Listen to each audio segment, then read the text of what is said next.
Bueno, para los que nos están viendo por streaming, estamos un poco demorados, vamos a estar arrancando en 2 minutos. Nos vemos en breve.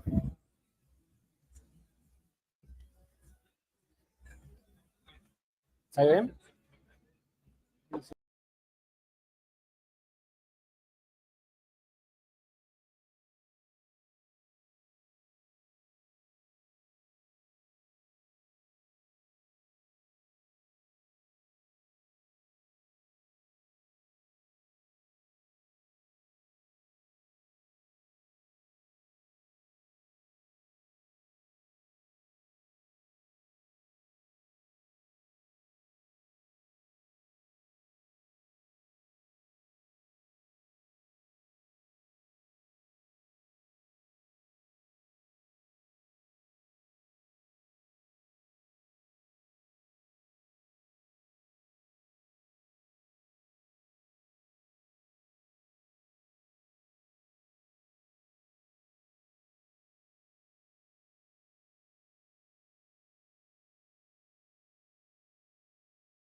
Buenos días, Buenos Aires.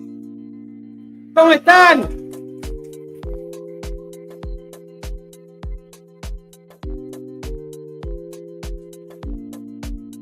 Qué lindo, qué lindo. Antes de empezar, quiero medir un poco acá la energía de la sala. A ver, levante la mano. ¿Quién es su primer Community Day? Wow.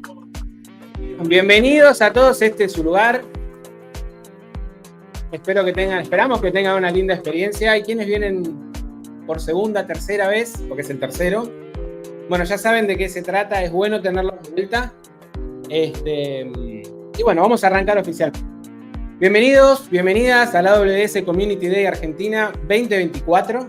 Estamos muy contentos de tenerlos acá. Es un evento que organizan las comunidades para las comunidades. Acá somos todos voluntarios que donamos nuestro tiempo para transmitir conocimientos y para que ustedes se lleven algo nuevo, algo que puedan aplicar en sus proyectos. Lo primero que quiero hacer es agradecer a todas aquellas personas y organizaciones que hacen que esto sea posible. Nuestros sponsors, los voy a nombrar: AWS, la UADE, Keylen, Cloud GS, Craftech, Escala 24/7, GoCloud, Nueva Comunicación, TeraCloud, Crubit, BGH y Crunchloop. Ellos hacen que esto sea posible. Por otro lado, a los speakers que vinieron de muchas partes del mundo, hay speakers que llegaron hoy a las 6 de la mañana por algunos cambios en los vuelos, así que eso es un trabajo enorme. Acá nadie cobra un peso por hablar. A todos los otros, o sea, este evento está organizado por muchos user groups, ahora Gastón nos va a comentar un poco, pero a los organizadores de los otros user groups también, a los más de 50 voluntarios que están ayudando, a ellos un gran aplauso.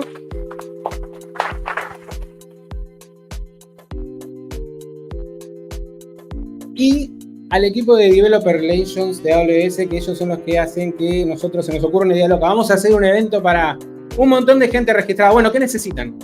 Y salen corriendo, están por allá Nelly, Eli, José. Están todos por allá. Así que bueno, yo ya agradecí a todos. Gastón, si querés contar un poco de qué se trata la comunidad, de qué se trata los user groups, te lo dejo. Salimos buen duplex. Antes que nada, estoy viendo algunos headsets con luces rojas, luces verdes. La línea azul es donde va a salir de traducción. Si no, no sé, escucharán en la radio o algo así, pero la traducción. Por el rojo salen por dos. O me escuchan a mí cantando y estamos al horno. ¿Qué son los user groups? Los user groups son grupos de gente que se reúne para compartir conocimiento y networking. Así que yo los invito, en Argentina tenemos en Córdoba, User Group de Patagonia, las AWS Girls y el User Group de Buenos Aires. Van a ver los códigos QR y nos van a ver. Los líderes, por favor, levántense para que los identifiquen. Buscan a su líder, buscan el QR, se anotan, participan como speakers. La idea es que participemos y seamos cada vez más. Desde tener un chat para decir, hey, no sé cómo desplegar una EC2, hasta voy a dar una charla sobre esta aplicación que monté con Generative AI en AWS. Podemos hacer lo que sea. Veo varias caras conocidas de gente que ha estado dando charlas durante el año. Anímense, ¿sí? Los invitamos a todos a participar. Los esperamos que participen. Disfruten del día y espero que nos veamos por ahí dando vueltas.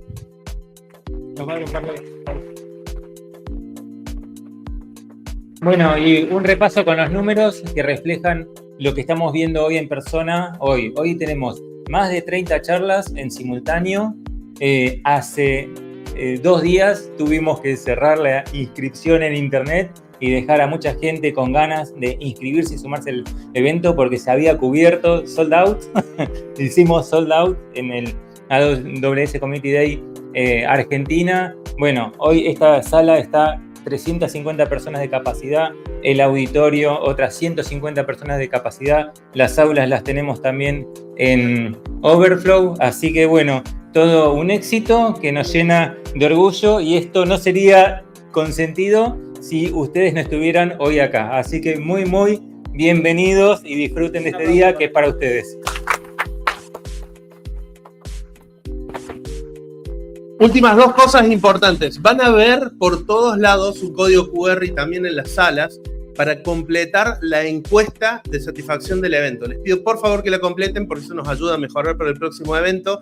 Y con ese listado vamos a tener a la gente que va a estar participando de los sorteos al final del día. Así que quédense hasta el final del día. ¿Sí? Bueno, no vamos a dar más vueltas. Muchas gracias a todos. Les presento a nuestro invitado especial, Jess Barr, VP and Chief Evangelist de AWS, es nuestro orador principal y va a estar dando nuestra keynote de hoy. Thank you so much, Jeff.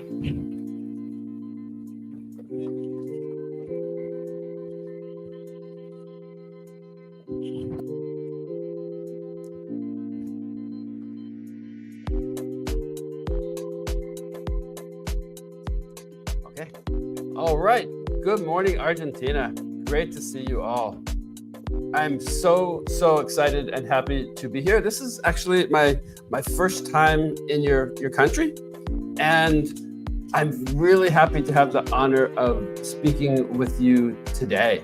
I know you've all had some really busy weeks, and what I'm really impressed is you all had your choice of so many things that you could possibly do today. It could be work or school or family or friends or relaxation. but you chose to be here. You came here to listen and to learn and to connect. I think that is a really good choice, and I think that you're going to be rewarded for it in your life and in your career. This is my first time here. I'm really looking forward to meeting you, to hearing your stories, to hearing your successes and your challenges. Maybe we'll get to say hello, and maybe we get to take a quick selfie together. Always enjoy doing that. And in my talk today, what I want to do, I want to share what I think of as some of my secret tips for success in life and in your career. I've had a very long and very interesting journey in tech. I've been very fortunate to be able to do some really unique and amazing and interesting things throughout my life. Some of that's because of good fortune and luck. Other things I worked for, not everything was a success, but I do think that there's a little bit of a kind of a methodology for succeeding and for creating some luck. And the presentation I'm going to give you today, I first did last year at a very special group called the Amazon Future Engineers. The Amazon Future Engineers are students from high school, before college, that are interested in a technical career. And so I was asked to give a little bit of a motivational talk, if you will, to help them, to inspire them a bit, give them some pointers, and help them to figure out a way to navigate their way through life. Many of the students I spoke to were from what we might think of as kind of difficult or disadvantaged backgrounds, maybe economic challenges, maybe they didn't have a stable home life. So for them, this opportunity to build a career in tech was just a very amazing opportunity for them. And to be able to inspire them and to help them was to me a wonderful opportunity. I would like to tell you that I did use some AI to create my presentation today. I used the Amazon Bedrock console. I did some translation from English to Spanish. I did some kind of fine tuning to make sure that the Spanish was of reasonably good quality and appropriate for my audience. However, and I think this is very important whenever we talk about AI generated content, if something is not right, it's still my responsibility for that content. So we can give AI the credit for the quality of the content, but it's still on us to do the quality control and the quality checking. So a little bit of personal background. I'm a husband. I've been married since 1982. My wife is actually from Peru, and I have to tell you that I've been listening to her speak Spanish for 44 years. I maybe understand 200 words of vocabulary at this point, unfortunately. If you speak really slowly and you keep things very kind of simple, like for a 3-year-old, maybe I can understand. So, but other than that, maybe a little easier if we can communicate in English. Parent, I have 5 grown children, all who work in tech. We have 7 grandchildren. I've always been a technologist. Since I was very, very young, I enjoyed various kinds of understanding of technology, from the space program to electronics. I'm a maker and a builder. I love to make things with 3D printing and Lego. And for my job, I'm the VP and Chief Evangelist for AWS.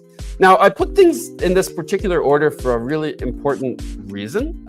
This is one of my little tips I like to share. It's very easy, I've found in life, to define yourself by your job and your job title. But jobs and job titles change. And if the way you think of yourself is primarily by your job and your job title, that can change or it can go away. And the other ways that you define yourself, most of these are going to stay around for a bit longer. So I actually find that it's beneficial to kind of think of my job and my title as the last interesting thing about me. So what do? All right, so I've been at Amazon since 2002. I'm going to tell you the story in a little bit of how I actually came to create the luck that got me that particular job. And at the very start of when we were just getting ready to start publishing all the different web services, this is going back before SQS, before S3, before EC2, I was working directly with Andy Jassy, who was at that point in charge of all of AWS. And I see Andy's writing these documents. At Amazon, we call them the narrative. These narrative documents, and he's talking about the storage and the compute and the database and the messaging that we're going to start building. And I've already got the role of web services evangelist. I've got that job title. But as I'm going through these documents and realizing that we're going to be launching all these services, I proposed to Andy that I create a blog that we could use to widely share all these amazing things that we're going to be building and making available to our customers. So in November of 2004, I started the AWS News blog. So we're coming up on the 20-year birthday of the news blog. Since then, I've published 3,310, I think, posts to that blog. And it's grown from simply me to an entire team of bloggers working together. My colleague, Liz is here. She's our newest member of our blogging family, and we're super happy to have her as part of our team.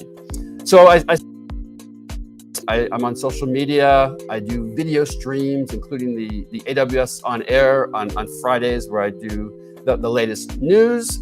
I do customer meetings, and I do special events like this one. I'm always super excited to come to community events. And kind of little secret, I find community events the absolute best. I know that we do all kinds of somewhat commercial events at AWS.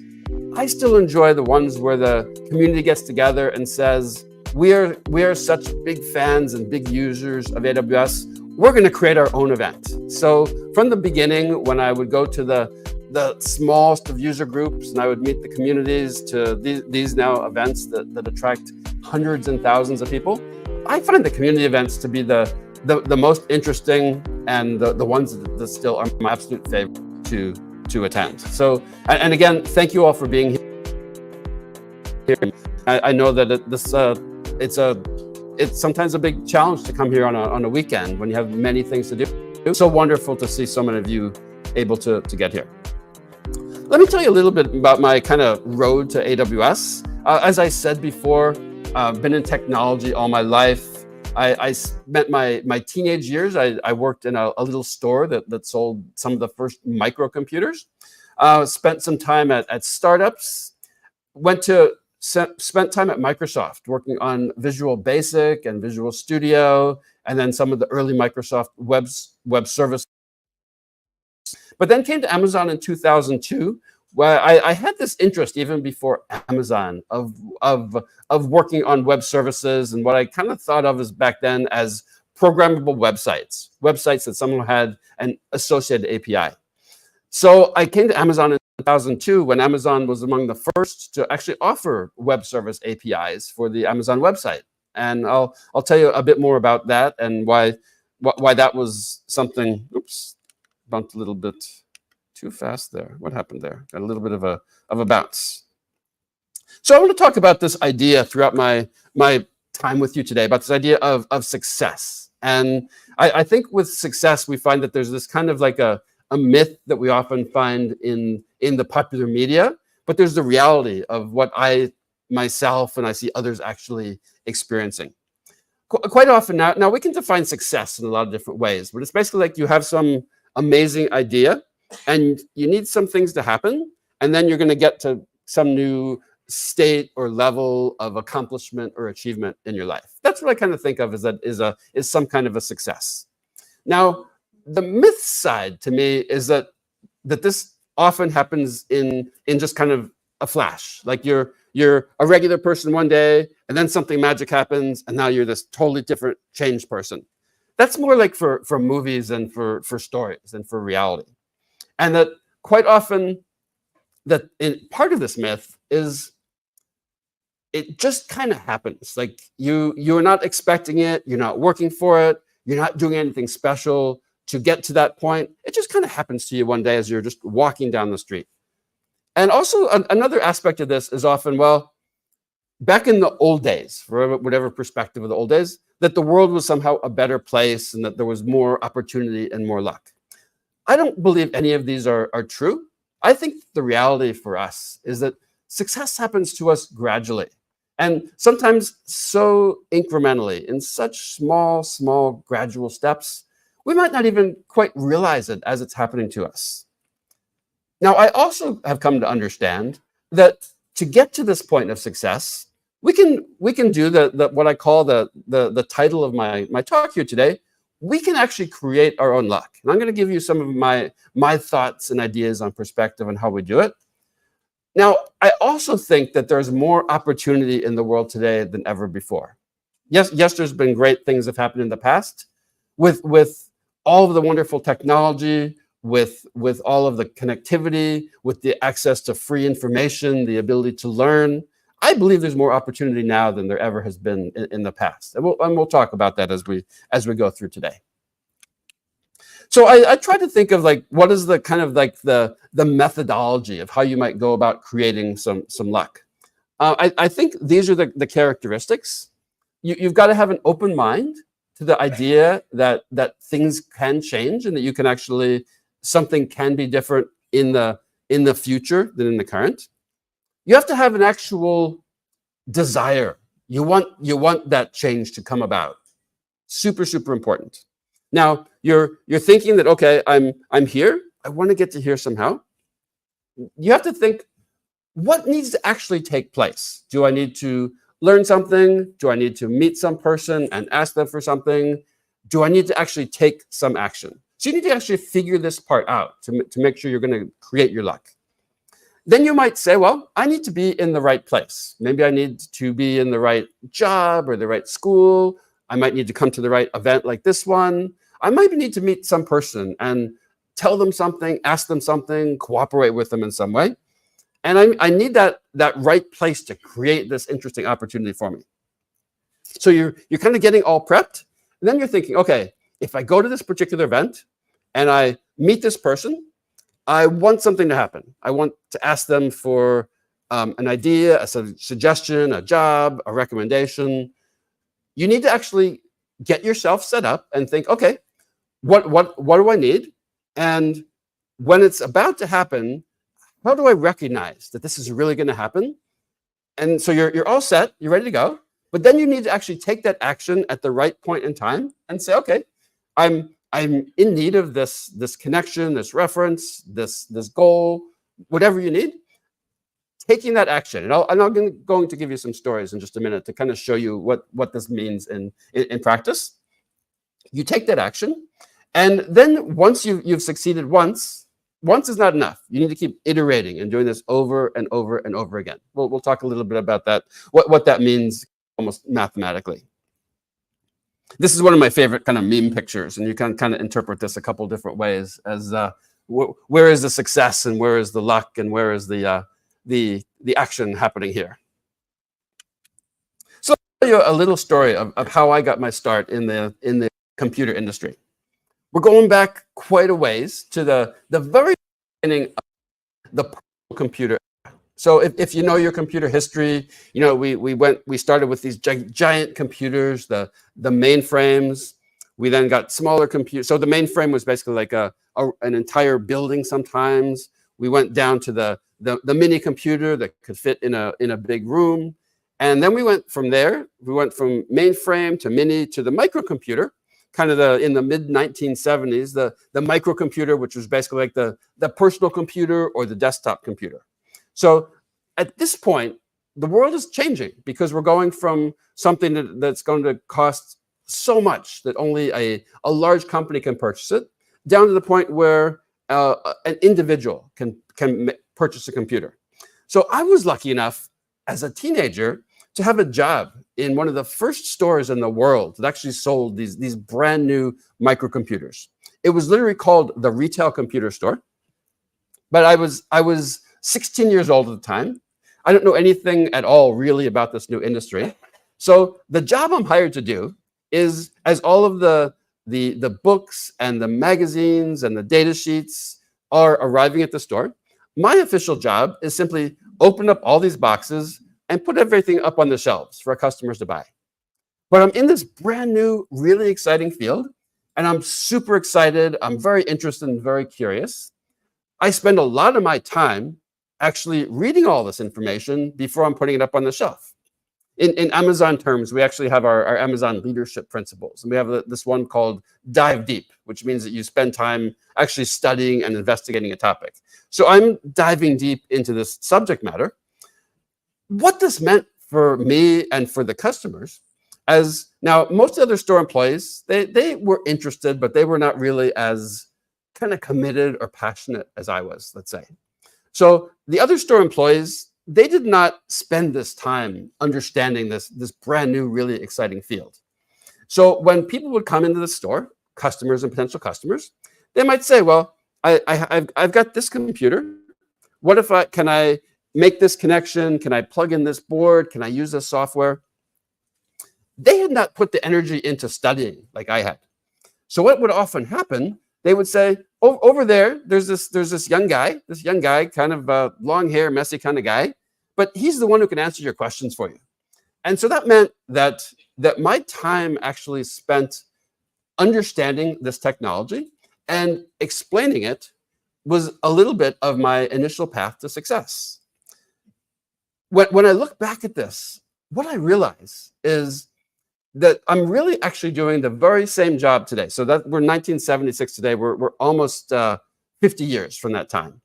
So this basic idea of find a topic of interest to you, understand it in as much detail at the most detailed level possible, understand it, and then find some kind of satisfaction and enjoyment from explaining that concepts.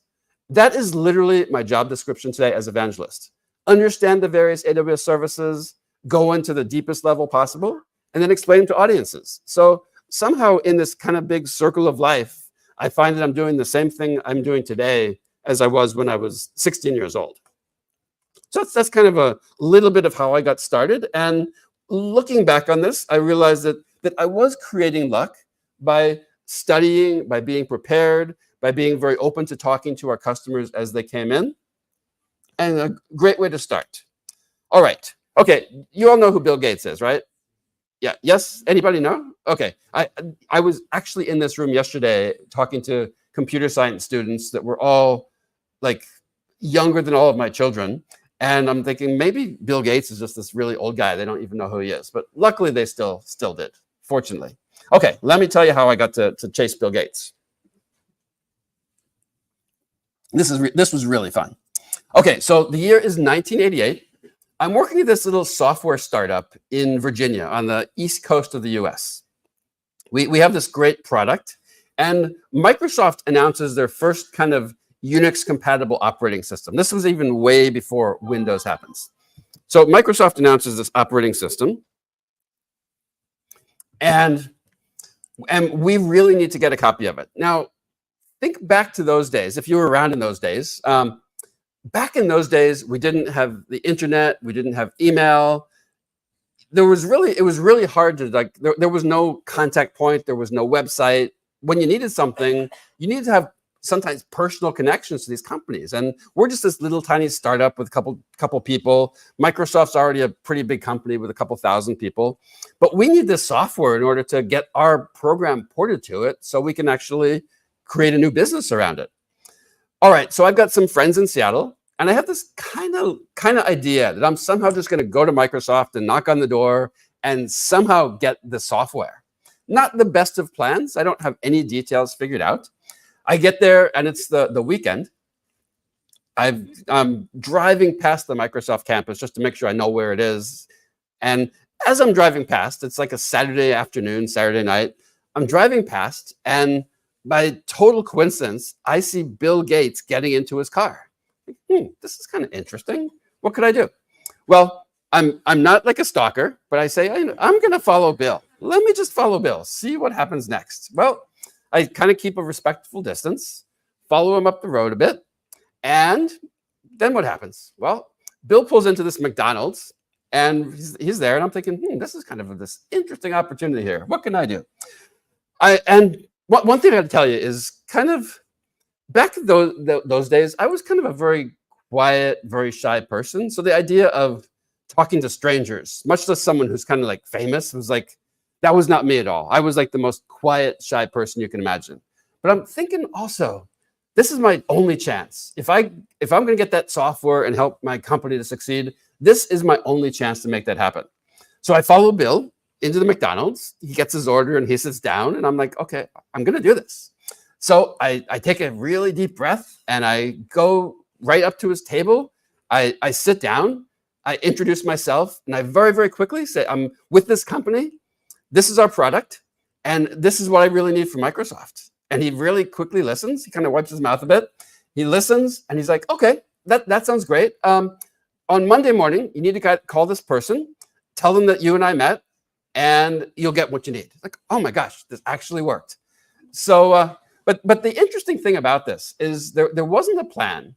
But what happens sometimes in life, what I've kind of realized is there's these intersection points in life where maybe it's you and another person and the opportunity, and it's almost like a multi-dimensional kind of like multiple lines intersecting in 2 or 3 or 4 or 5 dimensions. Sometimes that's like the only time in the entire history of the universe where all those things will line up. And suddenly you say, you know what, if I don't do it, and if I don't do it right now, no one else can do it. And there's never going to be another time where this can actually happen. And I think that part of success is when you start recognizing these situations for yourself and saying, this is my chance, this is my opportunity, and it comes down to me. I'm the one who has to actually do this and make it happen. So I got that referral. I called the person on Monday. I got the software. I called home to my company, to the CEO, and I said, you'd never believe what I just did. I followed Bill to this McDonald's. I kind of cornered him, got the software. I'm on my way back. He's like, oh my gosh, Jeff, that's just kind of like the most amazing, crazy thing ever. So that was kind of one of those things that kind of gave me this little bit of confidence and said, well, you can do these little bit of unusual things with a goal in mind. You know, plan it, figure it out, make sure that you know what opportunity you're looking for. So when it's there, the important times, I think, is knowing what to ask for. If you go into a situation like that, say, wow, it'd be amazing to meet this particular person. It's good to meet and say hello, and maybe take that selfie. That's great. But if you have a specific request, be ready to make that request. I love to meet people all the time, and we get to chat. And sometimes they say, you know, I need a connection, or I need a referral, or I have a challenge with a particular part of AWS. Be ready and be prepared with that request, so that when maybe we're only going to get to meet once or twice in life. So whoever you need to meet, make sure you've got that request ready to go, and so that when the opportunity comes, you are totally ready for it. Okay, let me tell you the last story of my presentation. Let me tell you how I ended up working at AWS. So I'd spent some time working at Microsoft on very early web services. Okay, anybody remember SOAP or UDDI or WSDL or XSLT? Anybody? Oh, wow. Okay, good. The interesting challenge sometimes of being in these businesses for a long time is your technical references and your cultural references are like so old in the past, like no one knows what you're talking about. But certainly these old XML-based technologies kind of had their time. So I was working on these XML technologies at Microsoft. I actually didn't enjoy that job too much, so I left to do some new things. And almost all the work I did involved web services in some way.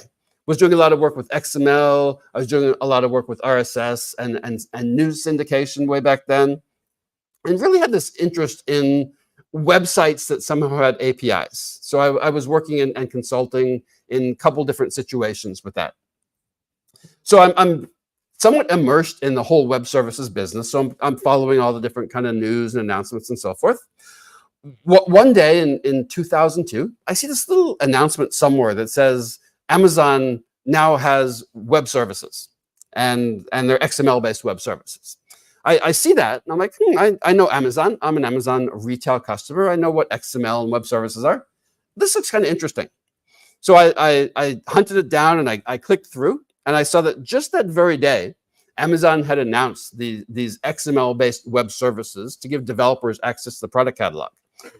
This looked actually kind of exciting to me because it looked like one of the first big companies to actually start publishing APIs in the form of web services. So I downloaded it. There was like a little tiny SDK and a little tiny bit of documentation. I liked what I saw, so I immediately wrote some samples, but I also said, this is pretty good, but I bet it could be even better.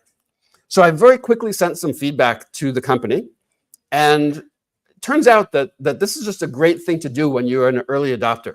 When you're an early adopter of any new piece of code or an application, you're among the first to use it. You have this great opportunity to connect with the originator, send them some praise, send them some feedback, send them some ideas for what they can do differently or better. I send this feedback in within about 48 hours after this is released, and they reply and they say, that's kind of cool. Why don't you come into our office and tell us a little bit more about what you think? That went well. And they said, guess what? We're going to have a developer conference. Come to our developer conference so you can learn even more about our plans. So at this point, I'm doing consulting, but I'm kind of thinking it's time to get back to an actual full-time job. So I'm kind of thinking, maybe there's a job opportunity in some of this. So I go to this dev conference, and it's kind of strange because it's me and 4 other developers. So there's 5 members in the audience, but there's 10, 20, 30 Amazon folks there. And we're kind of sitting in the center, and all the Amazon folks are kind of on the outside of the room, a little bit unusual. But nevertheless, I go to this, and they start talking about all of the initial success that we've had with this. And now when we talk web services, I'm talking way before even SQS. This is the very, very first Amazon e-commerce service that we talked about here. It gave developers access to the Amazon product catalog and the shopping cart. So you could pull down data, you could select from it, and you could actually put it in the shopping cart to start checkouts. What I learned during that day, one of the Amazon employees gets up and they start talking about the fact that pretty much the story I told you. They published the web service, they announced it, they saw that within 48 hours developers had found it, were building and sharing applications, and then they said, we're so excited by this initial success that happened in 48 hours that our next challenge, we're going to look around the company. We're going to find other interesting things that we can put APIs on and publish those for developers. So I'm sitting there, and I'm actually standing next to the person who invited me. Her name was Sarah. I'm standing next to Sarah. I hear this, and so I hear web services. I hear APIs. I know there's a big company involved. I hear developers, and I suddenly think, wow, this can be pretty cool. The fact that this big company is going to take all of their internal systems, turn them into APIs for developers. I suddenly think, this is so awesome. I have to be part of this. So I turn to Sarah, and I literally tell her that. I say, Sarah, I want to be a part of this. And she says, Jeff, that's good. We can make that happen for you. We can hire you. And before I know it, I'm going through the Amazon interview process, and I'm hired onto the Amazon Associates team as a developer. I end up learning Perl for like the 3rd time in my developer career. Luckily, it was the last time I had to use Perl for a long time to come. And 22 years later, I'm still there. But being ready, being at the point of seeing that opportunity, and then when the opportunity was there, simply saying, I want that opportunity, is like this essential part of figuring out how you're going to succeed and to make progress. All right, let's talk a little about this idea of iteration. We often, within Amazon, we have this interesting phrase when we talk about our methodology for product development and for launches. And it turns out there's this kind of technical term called the OODA loop, O-O-D-A. It turns out, has its origins in the military. You're training pilots that are flying through very challenging conditions. So the pilots are trained to literally run this loop in their head probably several times per second. And their steps are observe, to look around, to orient yourself, kind of get a sense, now that you've made your observation, kind of figure out what you're seeing, based on what you see, make a decision. Like, do I go this way or that way? Do I stay in my current job? Do I get a new job? And then once you make that decision, actually take the action. Now, the interesting part of this is the phrase on the right. I translate this because I think it's so significant. The speed of the iteration beats the quality of the iteration. So what this means that as you are trying to create or build or improve yourself, taking many small steps, going through this decision loop and this action loop, doing that many times in a small set of increments is going to give you better results than if you observe for a long time, orient for a long time, decide, and act in a very kind of a long-term basis. So this basically says be quick, be responsive, be able to act very quickly, and keep fine-tuning your decision-making process as you go. So the way I think of this in tech terms, let's say we see some new interesting technology emerging. We see something new. Okay, we have to kind of decide, well, what's it all about? Is it something I need to actually spend some time understanding and learning and maybe put into use? So you see some new technology emerge. You think, is this useful or not to me? So you make that orient to kind of figure out what it's all about. Then you say, do I want to go ahead and learn this? Or is it kind of so far off to the side that I don't think it's interesting and useful to me? So you make that decision to either learn it or to ignore it. But then after you make that decision, you actually go ahead and act. So you study it and you use it to learn and to build something. So while this was originally designed for training pilots, I think this loop, this idea of iterating quickly in the different phases and actions within our life, I think this has some bigger relevance and is worth keeping in mind. All right, click. Where are we? Okay, so let's kind of apply this to today's world. This is an AI-generated image. I asked for a confused and overwhelmed software developer in front of a laptop. This is how I feel every day right now, as I read about AI, and every time I'm saying, well, here's this interesting thing. I should really study some more about this particular one. I say, wow, that's kind of interesting, but here's this other interesting thing too. And here's another one, and here's another one. What should I do? What should I actually study? So the AI world of today, I think we have many choices. We see that everything is changing on a very rapid basis. We know that it's a very early stage technology, so we need to make sure that we're getting ourselves a little bit prepared and grounded in it. We see a lot of excitement. We see a lot of power coming from AI, but many unknowns. So I don't know about you, but for me, I wouldn't say confused as much as kind of overwhelmed by the amount of just amazing technologies being built. So what are my thoughts for how we might be able to deal with this a little bit? Well, I think we have to be somewhat calm, kind of say, well, I'm going to not get too overwhelmed by all that I see. I'm going to try to study something new every day. And I do find that when we're working with new technologies, you need to set aside part of either your day or your week and say, this is my research time, my personal R&D time, where I need to make sure that I'm staying current with the newest technologies. I would also say we need to remain flexible. Like, you're going to study all different parts of AI, and you're going to say, well, I see this model and this model and this model. Don't experiment with one, get some experience with it, but also say, maybe that experience I get with this model, I'm going to take it for a while, but then I'm going to end up using another model entirely. We see almost every week, we see a brand new model announced as better and better and better than the previous ones. So keep yourself flexible, keep exploring the different options that are among those available to you, but it's whichever one you choose. I would almost say it doesn't matter which model or which tech you choose, as long as you pick something and you actually are putting your time into getting that experience.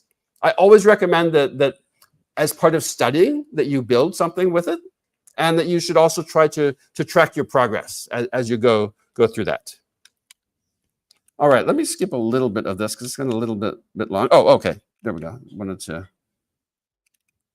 Yes. Okay. Yeah. Here we go.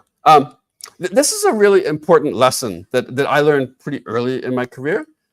We need to pay. We're in an industry. The computer industry is really, but in comparison to many others, is still relatively new. Okay, the first computers are in the 1930s, 1940s, and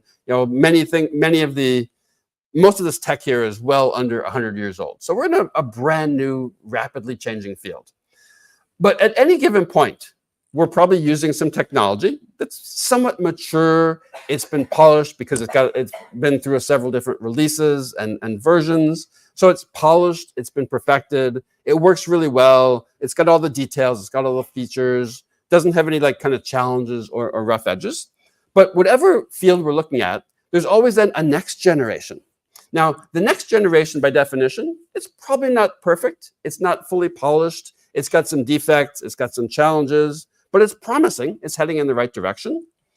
What I've learned, what I've found over time, it's so important not to get kind of too attached or too kind of fixed on one generation of technology. Always be happy with the one you have, but always look to the next one and say, okay, I'm going to adopt this next one as it starts, whatever is the point where you say, okay, this is good enough for me to start using it. So this idea of being an early adopter, as I talked about earlier, you want to be that early adopter. You want to start using these technologies before they're finished and polished. Use them early enough that you can actually connect with the creator, give them that feedback, help them to improve it over time. This is kind of my last, is that my last bit? Let's just skip that one. Actually, no, we'll do this one too. Wait, where'd that one come from? Hang on just one sec. That one, okay, this is just bouncing, but okay, this one. Okay, this is kind of another important tip here is, as we're going through and you're learning this new technology, whatever it might happen to be, whether it's something related to AI or some AI service or something totally different, I think there's this important value in you do something once and you can get value from it twice. So you're gonna go through your studies, you're going to learn something or build something new. Create some notes as you go along, and then use that as the basis to create some content. I think that the world always needs more authentic content from creators that says, okay, I wanted to go about and learn this new technology, create a video, create a blog post, use some social media, create some code. But you'll do that work once to learn, but you don't have to then do double that work to create the content. You almost think of that content creation as a side effect of your learning. And by doing this, you're going to have a nice record of the work. You're going to have something nice and shareable to do. And you're also going to effectively invite some other people to come along with you on your learning journey. So this to me is almost like a little bit of a cheat code that helps you to get double value from the work that you do. Click. One more click. There we go. And also one amazing aspect of the world today, we all have access to so much in the way of free and open resources. Make sure you take advantage of all this amazing content, from source code on GitHub to articles on Wikipedia to YouTube videos to the various kinds of free training, free dev tools, code libraries. There's so much that is now at your fingertips. The job for you is actually find it and sort through it and find the pieces that are most interesting and helpful to you. Also, please feel to find me on social media and connect. You probably find me on LinkedIn is my most kind of common place to be, but you can find me on X and on Threads as well. And I'm always happy to connect. And even if I can't always respond, I love to read everybody's messages and postings and hear about your learnings and your successes and the great things that happen to you throughout your career and your life. And with that, oops, where'd we go? Okay, well, I guess the presentation just decided it was finished. With that, I have really enjoyed speaking to you. I do hope this was useful and valuable. You can take away some good lessons from this. I'm going to do my best to be here for the rest of the day. And honestly, I would love to be able to meet and say hello to everybody here. So please let's get together, say hi. I want to hear your stories. I want to hear your AWS stories of what you've built and what you've done and how it's helped you to grow in your career. I that, and it's one of the reasons that I'm always happy to go out and to visit user groups. With that, I want to wish you to have an amazing, wonderful day that's all full of opportunities and connections, and that you'll hopefully remember this day and this event for a long time to come. Thank you so much for listening. It's been a real joy to speak to you.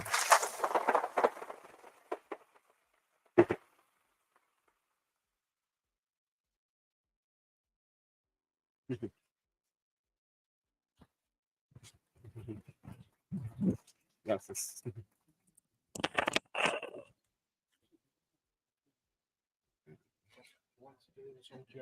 Absolutely. All right.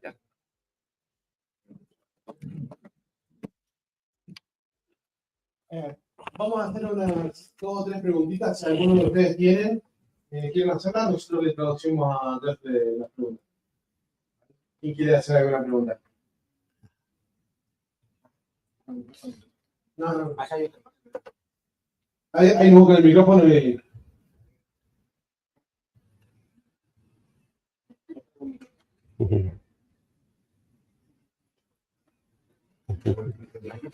Okay.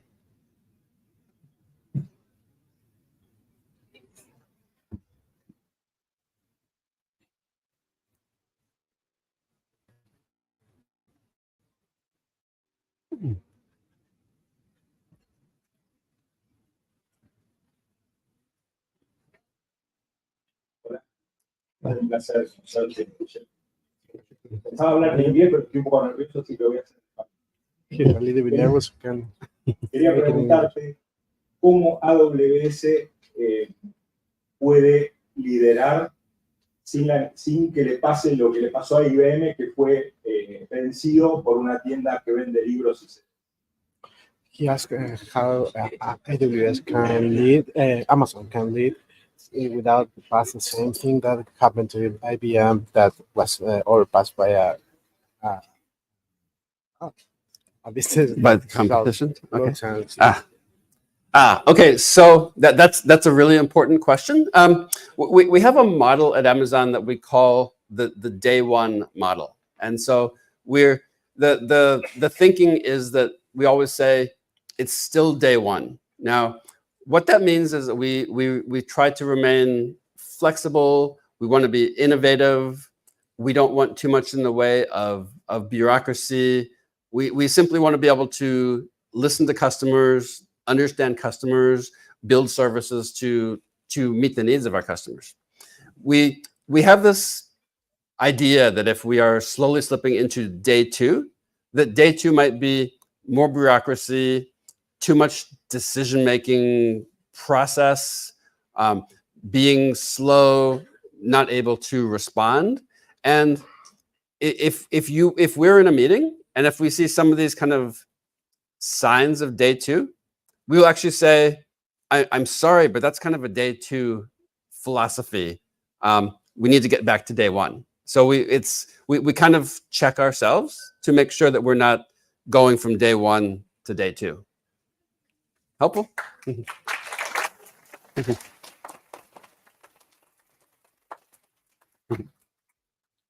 ¿Alguna otra pregunta para Jeff? ¿Alguien más que se anime? ¿Dónde tenemos otra pregunta? Hello. Yes. Go ahead. Okay, I will try it in English. Nice to meet you, Jeff. And I have a question. In your whole career, and in your whole experience, and in your specific role now, you're visiting Argentina for the first time. So the question I have is, why and how do you see the community in Argentina, and which is the opportunity that you see nowadays? Oh, wow. So let's see. I've been to community events in LATAM, in Peru and Chile, and now here.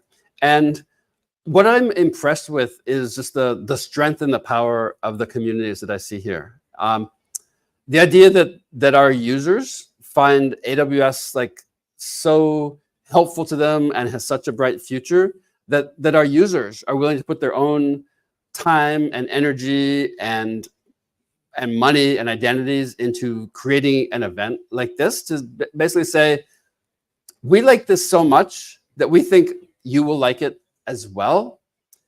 is it's very impressive. It makes me really excited, I think, for the future of AWS all across LATAM. And what I've learned from the meetings that I've had, actually the meetings I had last year, I was lucky enough to, my wife was able to come along.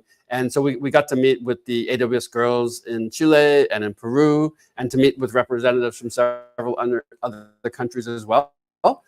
What really impressed me was the dedication to learning, and they basically, this amazing understanding that said that having a career in tech and learning cloud and learning AWS, building certifications was such a route to a better future for them and for their families and for their descendants. And the energy and the passion that I saw in those groups for learning, it left an impression on me that I remember every day. I think of like, wow, the strength of these communities and how dedicated they are to learning and to getting past challenges was very inspiring. Was super inspiring. And I've often told the stories of the meetings that my wife and I were able to have with the AWS girls in these different countries, and to get a sense of what a difference tech was going to make for them. And I will never forget those lessons. Honestly, those were deep lessons in my heart, if you will, to like, wow, this is what tech is all about, to help people make better lives for themselves. That's what I think of these great communities.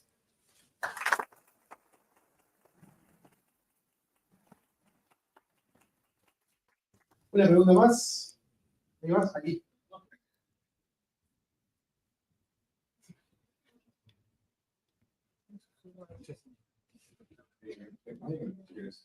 Hola, Jeff. Me gustaría hacerte una pregunta personal. I would like to ask you a personal question. Quisiera saber si I would like to tu know propósito en vida if your purpose in life trabajo, is strictly related to y your job, personalmente, ¿cómo haces para and personally, mantenerte how en is it confianza, that motivado ante la stay, incertidumbre you maintain the confidence and trust in the future for future opportunities? Okay, so another wonderful question. I work very hard to have a good balance of personal life and family life and work. So I do have 5 grown children. We have 7 grandchildren. I spend as much energy on my work life as I do on making sure that my grandchildren are growing up well, and I see all of them almost every week, and make sure that they can benefit from having a grandfather that is interested and engaged in their lives. I know that for all of us, we're always working on this work-life balance or work-life harmony. I think that you have to put as much energy into your family as you do into your work. It's sometimes almost a little bit too easy to say, well, my work takes a little bit of precedence over my family. I think you have to resist that kind of force and say, my family is really important. They carry on after I'm gone. So I'm very like engaged and enthusiastic about leaving that good legacy behind, of being a good parent, being a good grandparent. Something I think about a lot.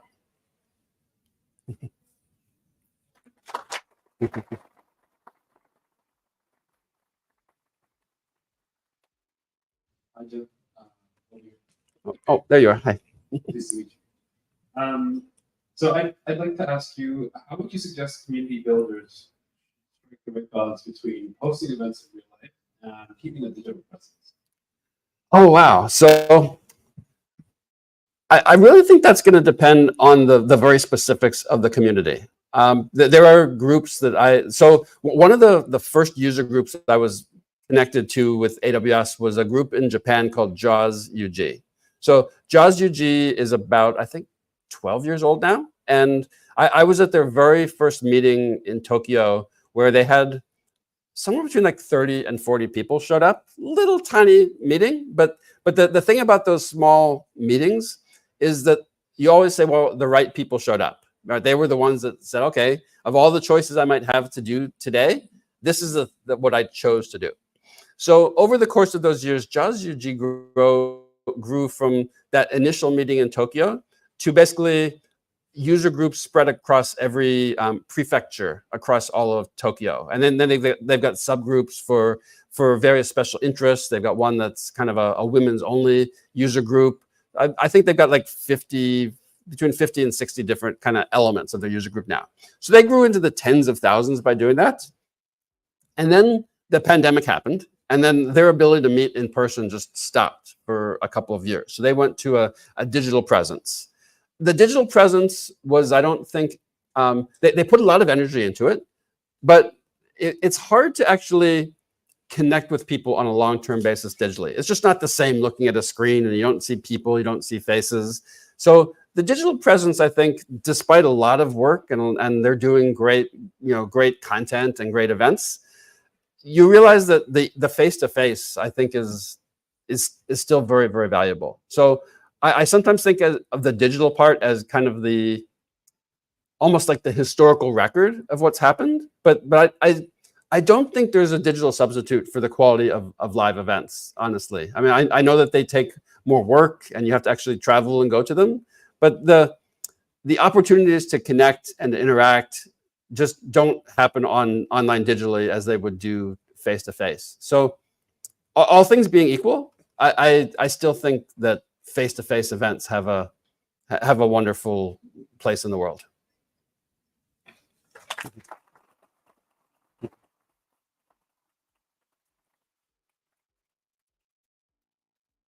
Muchísimas gracias y le vamos a pedir un aplauso para Jeff. Muchísimas gracias.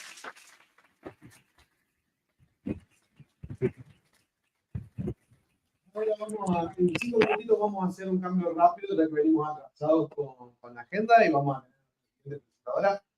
No puede haber gente parada en la sala, así que chicos, los que están parados al fondo, si quieren venir, aquí tenemos un montón de lugares disponibles en distintos lugares para la siguiente charla, así que muchas gracias. All right. Thank you. Oh, thank you for the opportunity. Great. Really. Yeah. ¿Listo? ¿Listo? Vamos a cambiar el micrófono.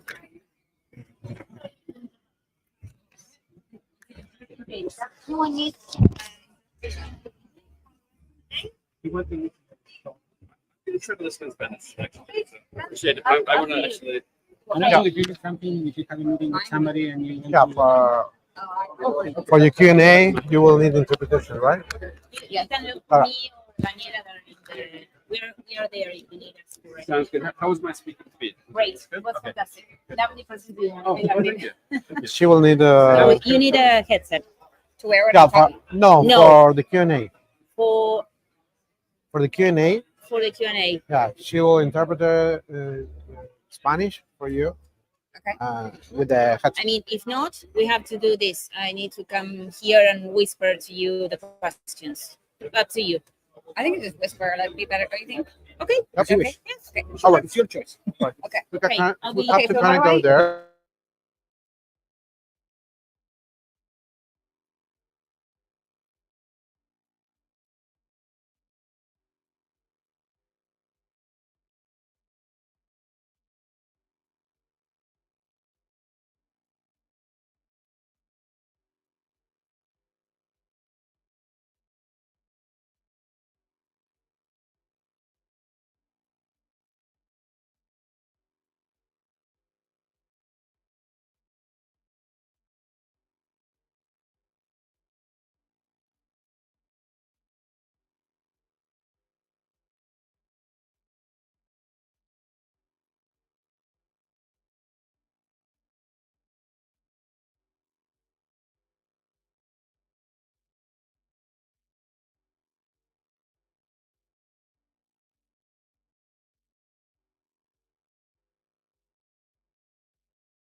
Ahí está, Ahí no es estoy. el Face. No, pero ese es el mío.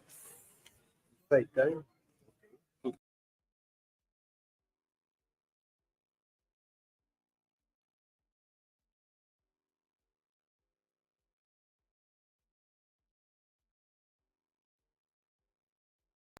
Bueno, sí me cago y andaba a presentar la web.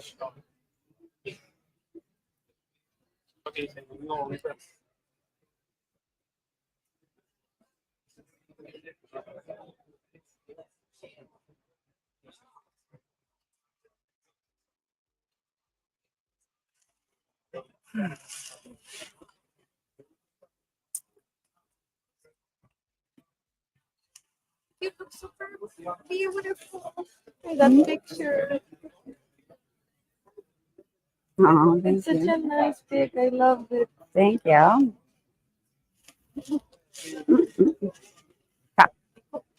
Hola.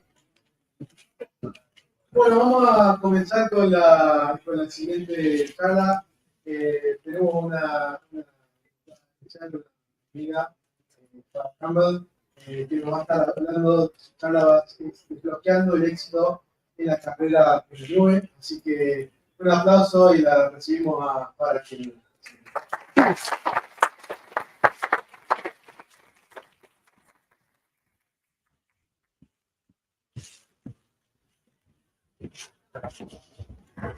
Buenos días. Soy Farah Campbell, and Content Day. Oh, I'm like, I need to look at my notes. Content Day está aquí. I am really happy to be here. I am a little bit nervous. It's always hard to come after somebody like Jeff Barr. He's definitely been one of my idols for a very long time. But I do think you're going to find a few synergies between our talks, and I hope that you get something out of it. Before I get started, I do want to say a huge thank you to all the organizers who put this event on, all the volunteers that help support, the sponsors, and taking the time the Saturday to join us here at the AWS Community Day. And just like Jeff, I find the community events to be definitely the events that I hold closest to my heart. I love connecting with everybody and just kind of feeling the energy that you all have. So really honored to be here with everybody today.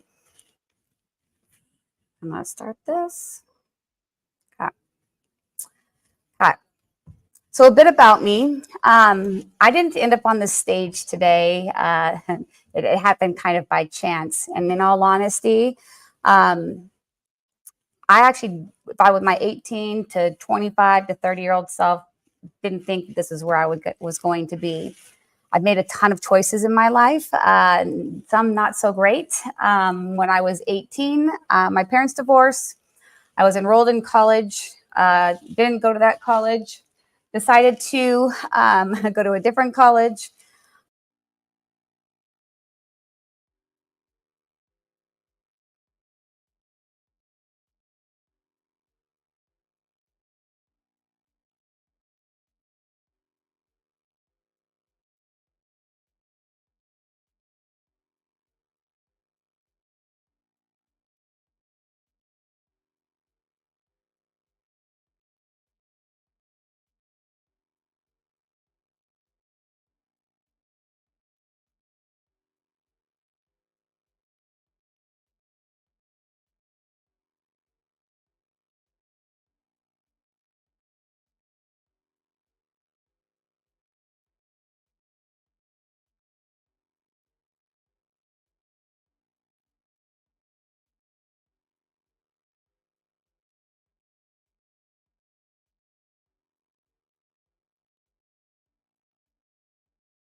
realizing that you have to be kind to yourself as you're learning something new, when you're starting a new job, maybe you're attending a new event and trying to figure out, where do you fit in? And then also you need to make sure that, you're celebrating, small wins, acknowledging those baby steps. Everything takes baby steps to get for movement. Nothing is going to happen overnight. So it's really, really important to celebrate those wins. And I think it's also really important to seek support. Surround yourself with people that, encourage you, people that lift you up. And I actually send myself reminders from my iPhone saying, practice self-compassion, remember to be kind, reach out to somebody if you're feeling down. You can do this, you're a badass, you got this, girl. And those things actually really, really help me. I had them popping up this morning. I often put them when I have big events that I know where I'm going to be scared. If I'm going to a meeting where I feel like I'm not quite suited to be in there or to have the voice in the room, I'm constantly sending myself reminders, reminding me that I do deserve to be there. I do deserve that seat at that table. And I started to think about challenges as they're opportunities for growth, right?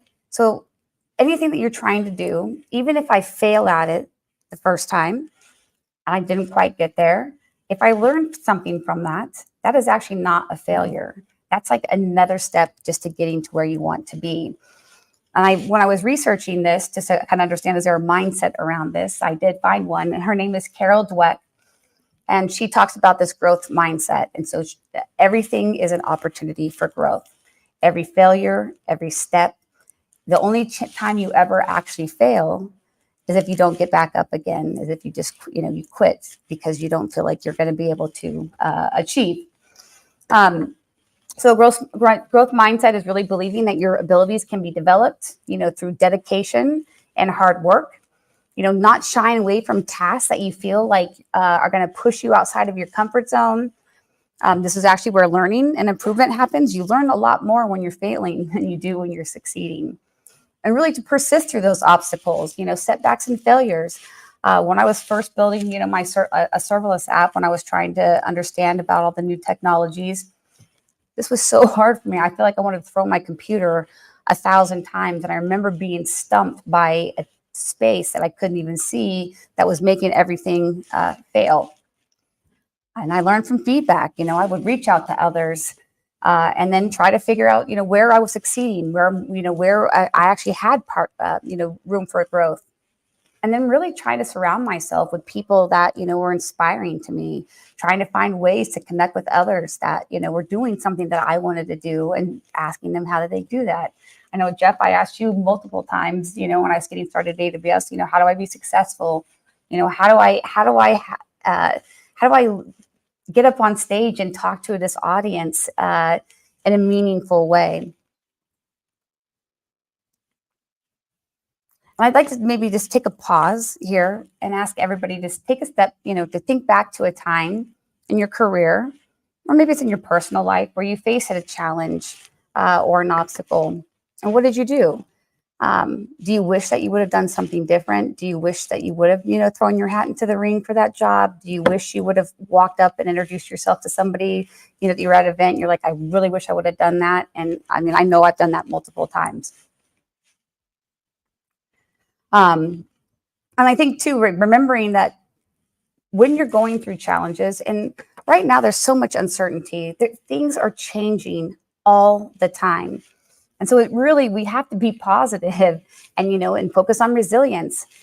And it's kind of funny. I used to be, I didn't used to be who I am today. If you would have met me 10 years ago, you wouldn't, I don't think you would recognize that girl. I actually don't recognize that girl. I was pretty negative. I found ways to bring myself down. I found ways to seclude myself from others. And I realized that positivity is actually a choice. I could approach situations that maybe I wasn't happy with and decide that hey, I'm here in this long, long line. Why is it this long line? It's going to take forever. Instead, changing that to I'm so excited to be here. Look at all these people here. This is going to be so good. Or you have an interaction, with a coworker, or, maybe it's somebody online. and they say something negative, I could choose to, think that, hey, let that bring me down. Or I could choose to think, there must be having a very bad day to be talking to me like that, and make it, put that back on them and not take it on me. And actually, it's another research that I found was people with a positive outlook are 31% more productive. They're more creative. They have better performance, and they really do have more potential. And I think you do have to stay positive to be resilient in cloud computing. Our ability to bounce back determines long-term success. Think about how many projects you built, or new technologies you're getting started with that just were not working the way you thought were going to. You're learning a new programming language, and you're really good at Python, and now you're doing something in Rust, and nothing's working the way you want it to. You have to be resilient. You have to be able to move through that. And actually, positivity breeds positivity, and it makes other people feel happy when they're around you.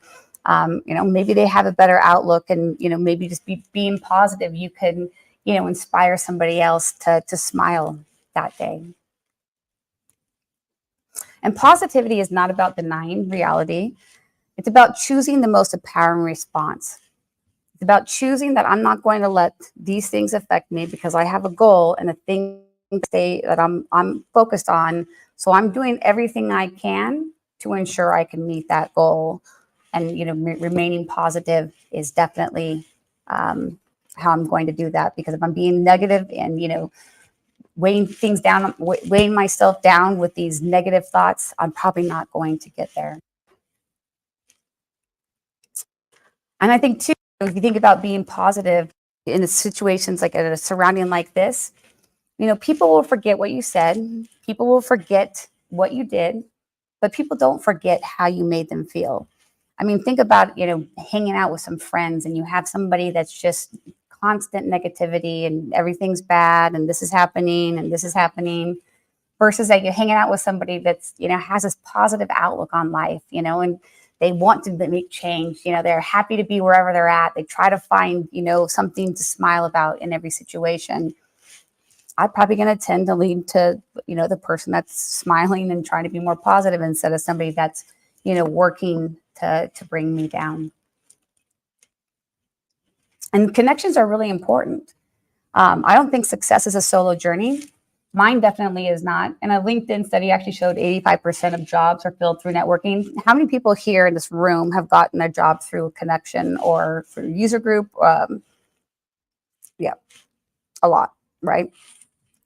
And I think, when you're when you're networking and you're meeting others, starting to, make these connections, you're really about, building this strong network and this circle of trust, people that can give you feedback, people that can inspire you, people that can actually tell you when you're wrong, and that here's something that you could do to get better, but you need to trust those people.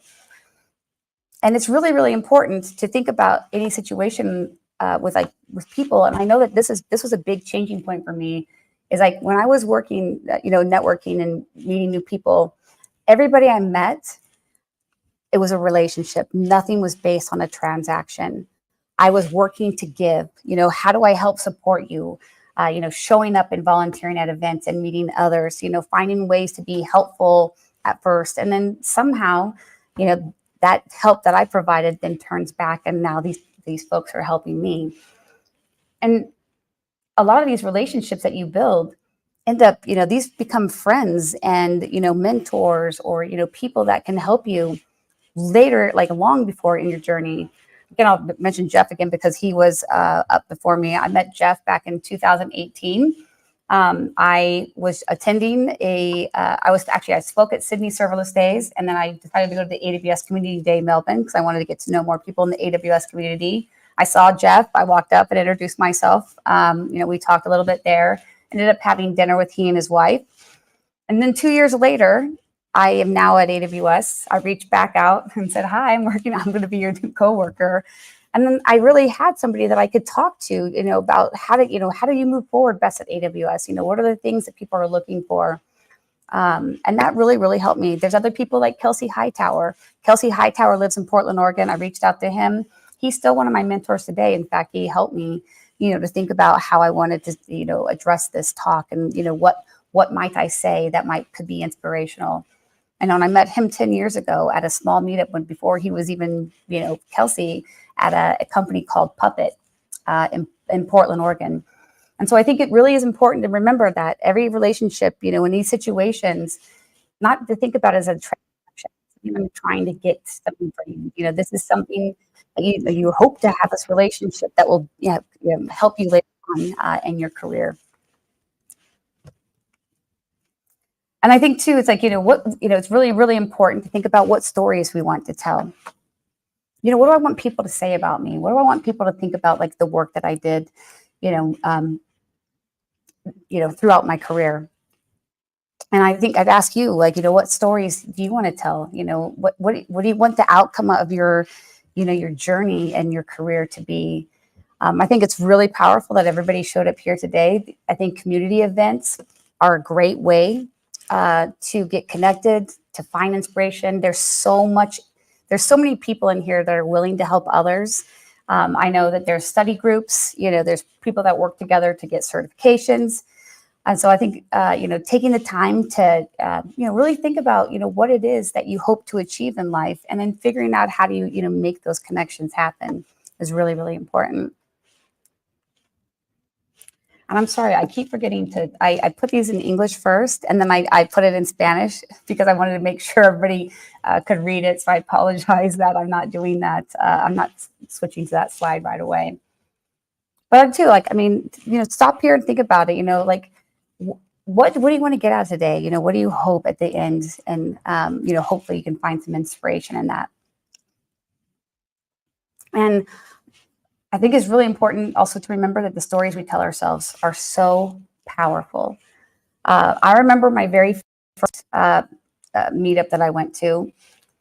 I recognized that I felt like a complete outsider. I didn't know anybody. I had no idea what anybody was talking about. And I was like saying, you're not supposed to be here. You're kind of an imposter here. What do you have to say? Or when I'm asked to get up on stage to do a talk, why do they want me to get up here and, say, what important thing do I have to say? So I think it's really, really, really important to recognize that inner self-talk that you're constantly going on in your head. I know mine talks all the time, even when I don't want it to, and I can't get her to be quiet sometimes. But really becoming aware of the negative thoughts, this internal dialogue that we're telling yourself, really can impact your confidence and your own self-belief. Oh, I did it again. I'm so sorry. I love when Jeff was talking about luck earlier, and luck is not something that just happens, right? And my uncle, and actually I want to say, Jeff and I did not see each other's slides. We talked about this on our flight and recognized that there was going to be some synergy. My uncle used to always say, the harder I work, the luckier I get.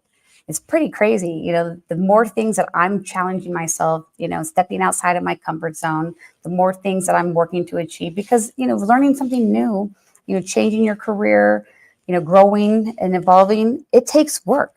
And it takes constant work. So the harder I work, the luckier I get is definitely a statement that I have running. I have it written on my mirror at home. Sometimes I'll write it on my hand if I feel like I need to remember. I have my tattoo says, if not now, when? So I'm constantly, trying to remind myself that I've got this and to keep moving.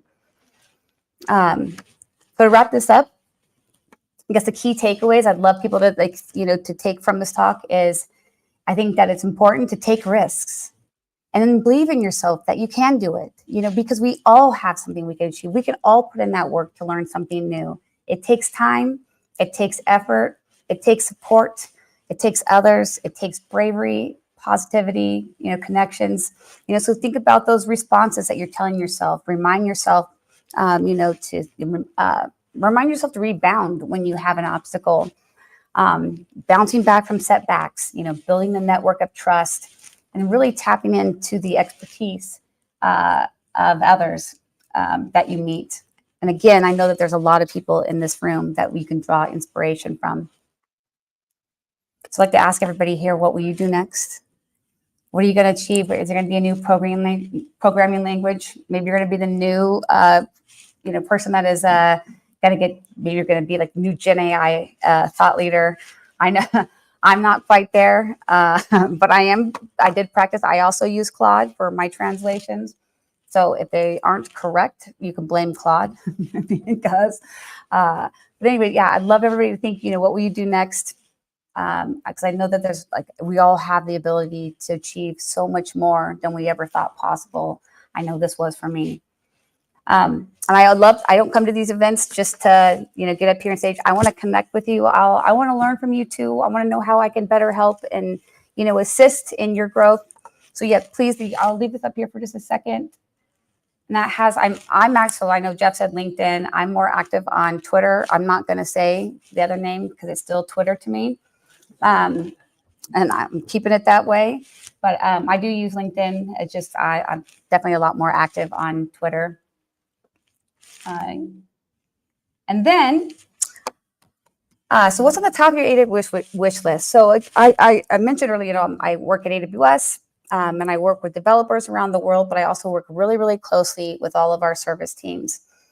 And one of the things is, we want to do is I want to understand, where are the challenges that you all are facing? So what's on the top of your AWS wish list? What are the biggest pain points? Where are you finding things that are the most beneficial to you? And then I have an open-ended question. So anything else you want to tell us? I am cataloging all of these things. I will be writing a report that I'm going to take back to the service teams. I'm also going to share this with the organizers so they can pass this off to you. It's also going to be made available just through the user groups. I want to make sure that they have this. The survey is in Spanish, and I actually have a Q business app. Yeah, that's why I have my Amazon Q. A Q business app that I built that can actually ingest and synthesize all the information and will do all the translations for me. So super excited about this. We do not collect any personal information, but I do want to say I do have some items. So the first few that can show me a screenshot that they actually submitted to the AWS wish list. You can find me. I'll have a gray bag, and I have a number of just different swag items that I will give you for taking the time to let us know, how we can, help you. And I think that is it. Yeah.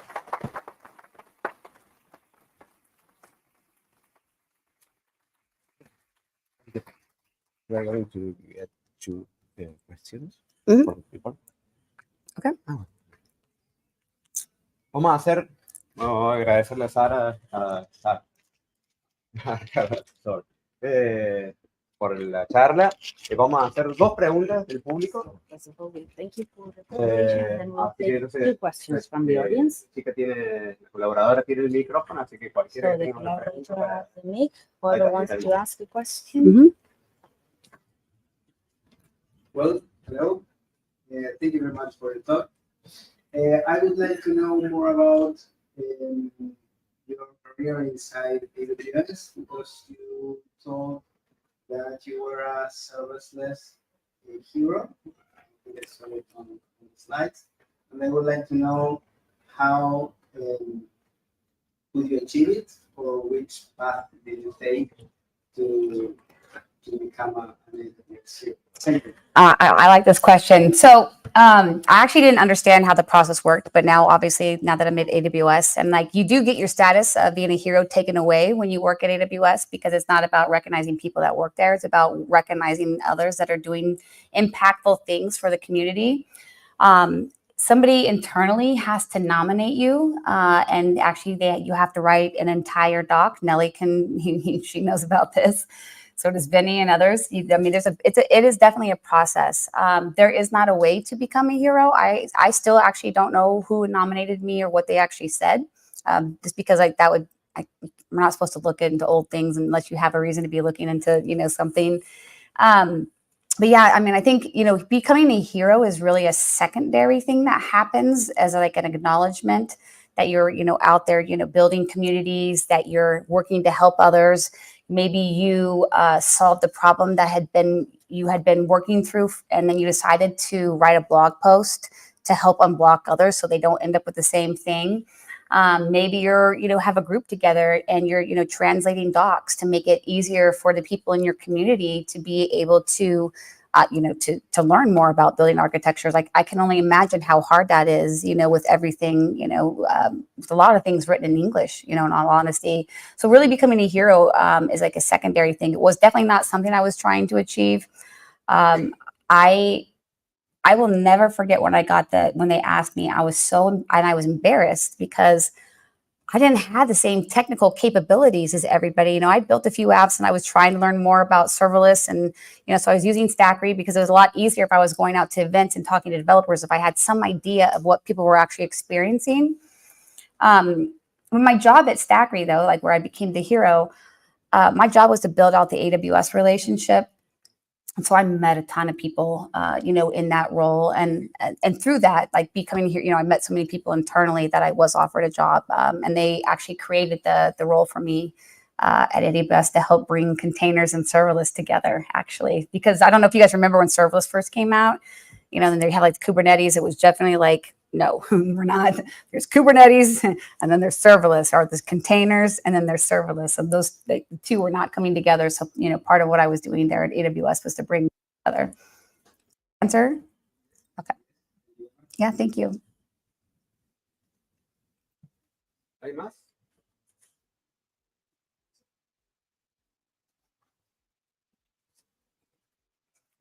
Hola. Hoy en día tu trabajo es estar con los programadores. ¿De qué manera logran en AWS que los programadores sean más suficientes y de esa manera poder mejorar el soporte interno que tienen para ellos? So in my role, I really started, I was a category lead and was the head of the modern compute community. So I, work with AWS heroes, with AWS community builders, specifically from around the globe. And now my role has shifted a little bit where I'm still doing that, but I'm also working to, capture feedback. So I'm going to these events, like how do I capture feedback and understand, what needs are for a specific region or community. And so I work really closely with service teams. Some of that will be to, collect responses on, again, like where like the problems, where the wish list, so we can start to track that and I can maybe get some movement. You'll see me a lot in the open source community, so make sure that, we're better stewards there, understanding how do we help, some of the open source maintainers. I work too with the service teams to get developer feedback. So with, anything any new releases and development, we, we'll do private betas and get feedback from our AWS heroes and the AWS community builders. And I'm working to do some more of that with the user groups, and have some more like just developer focused sessions to be able to come here, next year. My goal is to be able to go to AWS summits and the AWS Community Days and, come with a group so we can just sit and meet with you all, and just try to actually have a conversation instead of just the forum to understand, how do we help you, or where are you finding your biggest struggles? And then from there, then I can take that, get that, synthesize that data, understand where the themes, and then we can figure out how to help, what can we do to be most helpful? Is it, training and certification events, is, getting somebody to write a piece of content?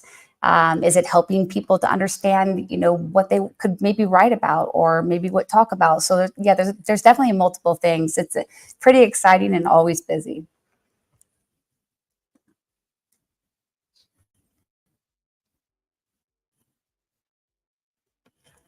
We good?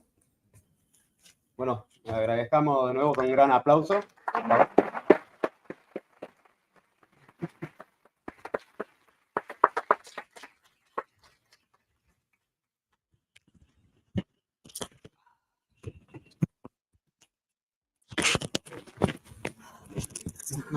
Huh? Vamos a tener una foto de público, así se levanta la mano. Oh, I'm gonna. Yeah. Can I? You ready? Oh. Okay.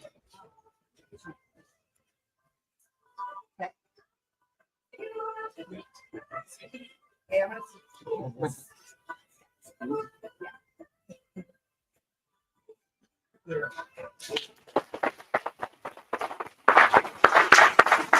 Thank you so much. Vamos a hacer 5 minutos de empezar tu charla. Ahora te va a dividir el escenario en dos, así que los que no tienen auriculares, busquen auriculares al fondo. Vamos a tener 2 charlas en simultáneo y cada charla va a tener el audio en un canal de los auriculares. Los chicos, los voluntarios les van a explicar cómo seleccionen. Así que pueden ir a tomar sus auriculares y empezamos con la charla en simultáneo. Así estamos de nuevo en sus lugares. Muchas gracias.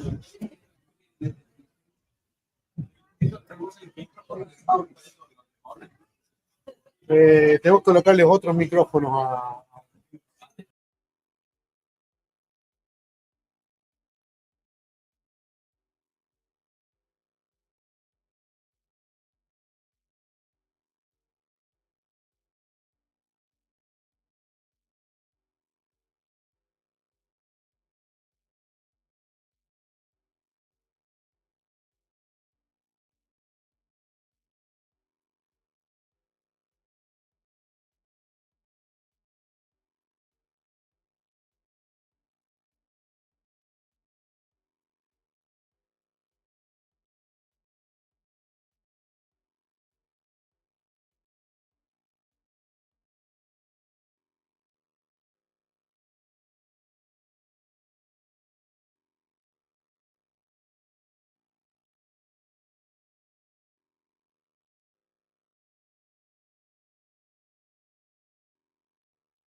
cómputo. Luego vino la era del Internet. Ya, y el Internet nos ayudó a crear información, a crear datos. No sé, todos, me imagino que todos se habrán visto esa frase que dice que el nuevo petróleo son los datos. Pero no solamente nos dio datos el Internet, sino que nos ayudó a democratizar la información, a compartir el conocimiento. Y eso era, o sea, se vino dando porque antes, en los años 40, 50, para que un científico en Europa se enterara de qué descubrimientos había en Estados Unidos, parte del continente, tenían que tardaba meses, años tal vez. Entonces, todos estos tres componentes juntos vieron que fueron esta fórmula perfecta de convertir lo que conocemos hoy en día, la IA generativa, que, o sea, no va a quedar acá porque todo cada mes va creciendo. De hecho, el repo que yo les voy a mostrar hoy lo hice en mayo y esta semana cuando lo estaba revisando está desactualizado. Entonces, todo esto es así de masivo porque están los tres componentes activos y listo. Y bueno, como les acabo de contar, la IA generativa no es algo nuevo, es la bisnieta de la inteligencia artificial. Viene la inteligencia artificial, luego tenemos Machine Learning, que es parte, es su conjunto. Dentro de Machine Learning viene Deep Learning, y dentro de Deep Learning viene la IA generativa. Entonces, les quería contar esto, porque antes de desarrollar, de crear, de tener el poder, es bueno que sepamos un poco de dónde viene todo, que conozcamos la historia de las cosas, el pasado. Y bueno, con la IA generativa vienen los modelos fundacionales, Foundation Models, y hay tres tipos principales de modelos fundacionales. ¿Ok? Tenemos los que se llaman text-to-text, que pueden ser los que conocemos como LLM, Large Language Models, que nos ayudan a crear ideas, o sea, a crear desde nuestras ideas a nivel de texto. Tenemos una idea que viene siendo el input, resumir el artículo sobre el impacto de caminar en la salud cardíaca, generamos y tenemos un output. Tenemos el siguiente, que es texto embedding, que es el que nos vamos a enfocar hoy, que nosotros le damos un texto y nos va a generar un embedding, y el embedding no es más que una representación numérica de ese texto, una representación vectorial. Ya nos los posiciona en el espacio. Y tenemos el de texto image o texto imagen, que a través de las palabras, de nuestras ideas, él nos genera una imagen. Adicionalmente hay otro que no está acá, que son los multimodales, que son capaces de procesar texto e imágenes. Entonces nosotros le enviamos texto, nos responde texto y le podemos enviar una imagen y él nos va a responder de acuerdo a la consulta que nosotros le hagamos a esa imagen. Y bueno, el que me trae acá, hoy vamos a hablar un poco de embeddings y lo vamos a hacer a través de construir un buscador multimodal combinando texto e imágenes para una búsqueda inteligente. Y bueno, como Ricardo me presentó, yo soy Elizabeth Fuentes, soy developer advocate para la región en AWS, estoy basada en Chile, y antes de estar acá con ustedes como developer advocate, yo era líder de comunidad. Yo era user group leader y me acuerdo que aquí Damián, el giro de acá de Argentina, me invitó a un meetup donde mi demo me falló por problemas de Wi-Fi. ¿Te acuerdas?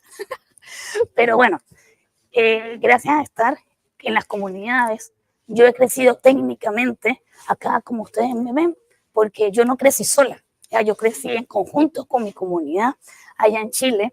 Y lo que les quiero compartir a ustedes con esta mini historia antes de empezar a darnos duro con la parte técnica es que las comunidades están acá para ayudarnos a crecer, están acá para que nosotros compartamos nuestros problemas y ellos nos van a ayudar. Entre juntos los vamos a solucionar. Y esto no se mueve. Siguiente. Parece que me quedé sin amiga. Ya. Bueno, cuando nosotros desarrollamos aplicaciones con la IA generativa, con la Generative AI, tenemos que enfocar, o sea, tenemos ciertos problemas que tenemos que solucionar. Tenemos que acceder a múltiples modelos fundacionales para probar y fallar y buscar la solución que nosotros queremos encontrar, porque el primer modelo que vamos a encontrar posiblemente no va a resolver nuestro problema. Personalización del modelo fundacional, hay muchos tipos, ¿ya? Y a veces lo queremos personalizar. Tenemos que mantener la privacidad y seguridad de los datos, eso es muy importante. qué? Porque si nosotros utilizamos una aplicación que ya está desarrollada y le compartimos información privada de nosotros, corremos el riesgo de que esa persona que desarrolló esa aplicación tome nuestra información para reentrenar el modelo. Y luego ese modelo les va a entregar nuestra información cuando alguien le haga una pregunta y esa sea la respuesta que el modelo vaya a entregar. Tenemos que conseguir que los modelos fundacionales se ejecuten las tareas que nosotros queremos que ellos hagan también. Tenemos que conectarnos a distintas fuentes de datos, porque no solamente es invocar el modelo que nos dé una respuesta, tenemos que nutrirnos con nuestros datos personales para personalizarlo. Y por último, la gestión de la infraestructura. ¿Dónde lo vamos a alojar? ¿Dónde lo vamos a invocar? Ya es un fastidio, ¿sí? Cuando somos desarrolladores y no somos usuarios final, tenemos que pensar en estas cosas. Y bueno, aquí viene la parte de marketing. ¿Ya? Para eso, nosotros en AWS tenemos un servicio que se llama Amazon Perro, que es una forma de invocar estos modelos fundacionales, ya sea LLM o de text to image, con una sola invocación de API. Nosotros tenemos una invocación de API, una línea, le decimos qué modelo queremos invocar, le ponemos los parámetros, input, y recibimos un output. Y no nos tenemos que preocupar por la infraestructura, solamente nos tenemos que preocupar por escoger el mejor modelo, por alojarlo y crear una buena aplicación. Entonces, como les acabo de decir, tenemos un prompt y el input. Nuestra idea, la idea que estamos soñando en generar, se la mandamos a Amazon Berro y Amazon Berro nos genera un output. Entonces, cuando nosotros estamos desarrollando aplicaciones, hay unos enfoques comunes para la personalización. Primero, tenemos lo que conocemos como prompt engineering, donde prompt engineering es la forma más simple de personalizar el modelo, porque nosotros lo personalizamos a través de nuestras palabras, a través del input. Y hay algunas técnicas que no las vamos a ver hoy. La segunda forma de personalizarlo es a través de RAG, que sí lo vamos a ver hoy, que es personalizar el modelo con nuestros datos. Nosotros lo vamos a nutrir con nuestros datos y va a ser como una forma de entrenarlo nuevamente. Luego tenemos el fine tuning, que es cuando nosotros tenemos un modelo y lo reentrenamos de verdad. Y para eso necesitamos cómputo y alojar ese modelo. Y por último, tenemos que crear un modelo desde cero. Entonces, si se dan cuenta, mientras yo voy avanzando, es más complejo, más dinero y más tiempo. Ahora, todos acá seguramente han escuchado lo que es RAG. RAG por aquí, RAG por allá, pero algunos se ha tomado la molestia de ver qué significa. Porque claro, si nosotros vamos a las palabras, RAG no es más que Retriever, Augmentation, Generation. Pero cada palabra que forma RAG tiene un significado que es Retriever. Retriever es cuando nosotros hacemos la consulta y él nos entrega los datos. Y esos datos pueden ser muchísimas consultas, muchísimas respuestas que pueden responder la consulta que nosotros le estamos haciendo. Y con el augmentation es cuando esto toma todas las respuestas que nosotros entregamos, que él nos entregó, y nos genera la mejor respuesta a la pregunta. Es como enredado, pero es como que preguntar, tomar muchísimos documentos, después con todos esos documentos, él va a armar una respuesta y nos va a generar la respuesta a través de un output. Bueno, y ahora vamos a lo que nos compete. ¿Qué son los embeddings? Los embeddings para texto, como les dije, es una representación vectorial de las palabras. Aquí tenemos un ejemplo donde tenemos una serie de palabras, tenemos New York, y lo pasamos por un modelo de embedding que se encarga de hacer la representación vectorial, que es no más que números. Y bueno, tenemos una serie de palabras texto que se convierte en un vector. Para imágenes funciona similar, pero no igual. ¿Por qué? Porque nosotros no podemos enviarle nosotros no podemos enviarle la imagen como tal. Ya, si bien él detecta la imagen, nosotros no podemos enviarle un JPG o un GIF a un módulo de embedding para que nos genere un vector. Él entiende texto, no entiende píxeles. Entonces, para que él entienda, nosotros tenemos que tomar esa imagen y convertirla en un base 64, ya que no es más que una conversión en Python. Entonces, nosotros tomamos nuestras imágenes, base 64, doc.gif, puede ser GIF, PNG, JPG o web. Estos 4 formatos son los que actualmente se pueden transformar en un vector. ¿Ya? Entonces nosotros les mandamos el base 64 y lo va a convertir en un vector. Esto es hasta el momento, porque ustedes saben cómo va avanzando esto, capaz le vamos a poder enviar un video y lo va a poder convertir. Y bueno, ahora el rack, ¿cómo funciona el rack? Primero, tenemos que gestar los datos. Este es el rack para texto. ¿Okay? Nosotros tenemos un data source, PDF, .txt, texto. ¿Ya? Si es PDF, tenemos que convertirlos en texto, ¿ya? Porque el PDF puede ser como una imagen, no necesariamente lo va a detectar como texto. O sea, él necesita el texto. Lo hacemos en chunk. Chunk es una forma de dividir ese texto en pedacitos y hay varias técnicas de hacer chunks, pero la más usada es que nosotros le decimos, mira, me vas a separar ese texto en pedacitos de 100 caracteres y me lo vas a overlap, que no me acuerdo cómo se llama la palabra en español, me lo vas a overlap 10. Entonces eso significa que de estos 100, los últimos 10 van a ser los primeros 10 y el siguiente, y así sucesivamente. Eso es para que cuando nosotros hagamos la query a ese vector, no se pierda la conexión entre pedacitos, ¿ok? Entonces nosotros tenemos los chunks. Cada chunk pasa por el embedding y nos va a generar una base vectorial. Y luego, cuando nosotros tenemos esa base vectorial, tenemos que hacerle la query. Y la query, el usuario, el texto del usuario se convierte en un embedding también. Porque cuando nosotros hacemos una búsqueda semántica vectorial, es una búsqueda matemática. Entonces, él nos entrega de este vector, él va a buscar el vector más similar de acá y nos va a entregar los vectores más cercanos a este de acá, y los vectores más cercanos nos van a ayudar a armar la respuesta.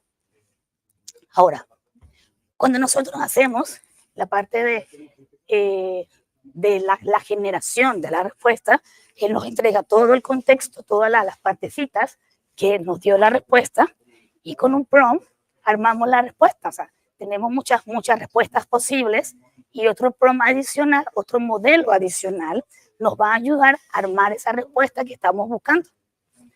Espero que lo hayan entendido. Sé que es un poco enredado y si no lo entendieron, lo resolvemos en las preguntas al final.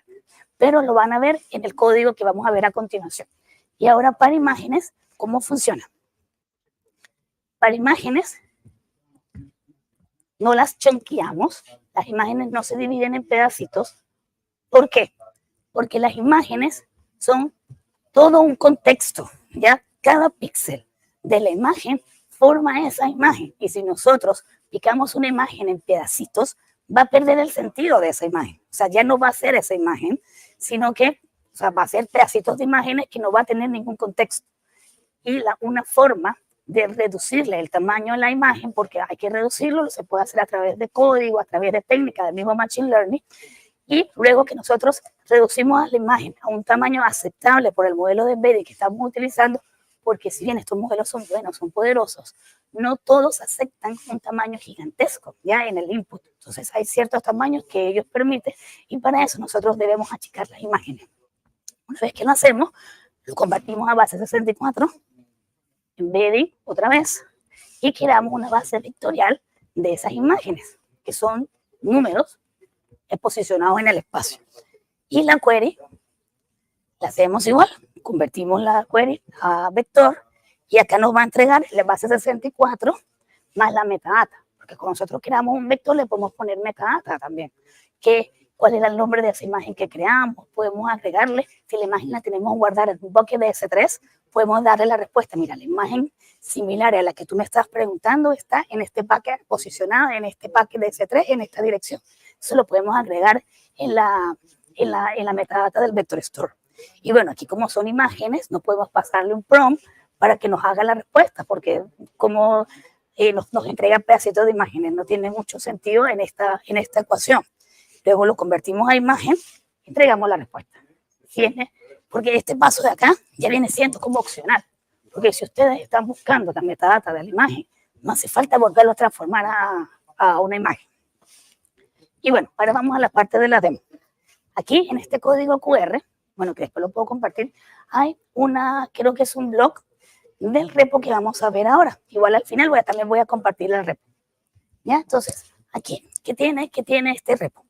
Tiene 3 Jupyter Notebooks, donde vamos a ver el paso a paso del embedding. Vamos a convertir unos PDFs y luego vamos a crear una base vectorial local. Y luego vamos con lo que aprendimos en esos 2 Jupyter Notebooks, vamos a crear una base vectorial en una Aurora Serverless PostgreSQL. Ya, o sea, es algo que se escucha simple tal vez, pero es súper poderoso, porque vamos a tener el acceso de cualquier, o sea, una base vectorial de cualquier información en la nube, en una base serverless, y además que es PostgreSQL y van a poder hacer query a través de SQL. Entonces, démosle acá. Y bueno, para los que no están familiarizados con AWS, uno se puede crear una cuenta gratuita en esta página.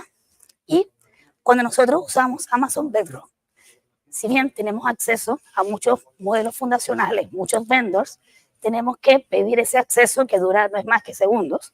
Entonces lo hacemos ingresando a la consola, buscamos Amazon Bedrock y clic allá. Y bueno, buscamos Amazon Bedrock. Vamos, y aquí abajo, donde dice que no me puedo mover, donde dice Model Access, le damos clic y le damos acceso a todos los modelos que queramos utilizar. Aquí en este ejemplo, yo me solicito acceso a todos los modelos. Y bueno, yo creo que ya está, porque esta lo hice hace como 6 meses, me pedía salir a esa ventana donde me pedía llenar los datos. Ahora yo creo que no lo pide, porque lo hice recién y ya no lo pide. Y bueno, si se los llega a pedir es algo súper general, no tienen que poner tanta información. Y eso es todo. Ya esto dura como, si dura 1 minuto es demasiado. Ahora vamos al primer Jupyter Notebook. En este Jupyter Notebook, ¿qué vamos a ver? Vamos a construir una base vectorial local. Cuando digo local, vamos a crear el archivo de la base vectorial acá, mismo en mi computador, y la vamos a crear y le vamos a hacer query. Entonces, aquí yo tengo un PDF súper simple sobre la documentación de Amazon Bedrock. Lo voy a pasar por voto 3, LangChain.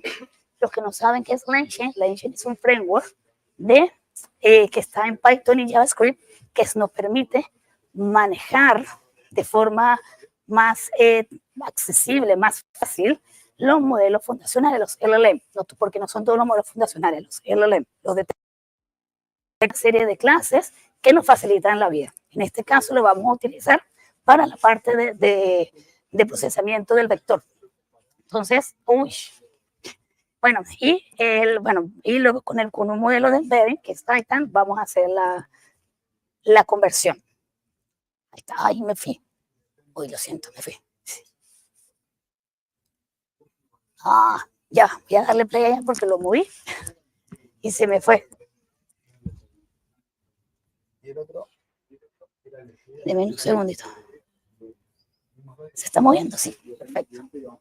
Vale, entonces acá, ¿qué vamos a hacer? Vamos a correr el Jupyter. Voy a ponerme ya para correrlo más rápido porque aquí me están haciendo ojitos de que me estoy extendiendo. ¿Y vale? Entonces, ¿qué hacemos aquí?